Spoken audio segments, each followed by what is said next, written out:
Guys, welcome to Stupid Design.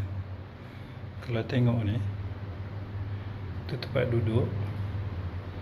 Bila you duduk, lutut you kena pada dinding ni.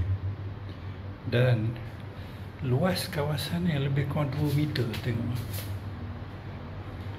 Kosong. Dan ini dia punya pintu. So, ada 2 meter. Tetapi dia letak tempat duduk macam tu. Sepatutnya pusing macam ni.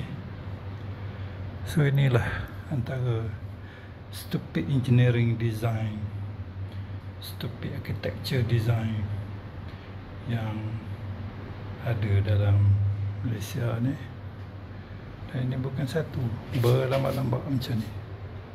So kalau kau menjadi arkitek, engineer, tolonglah tengok benda ni supaya jangan jadi bodoh sangat.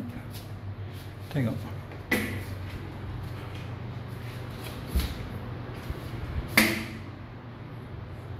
Orang tak pakai dah yang cangkung ni.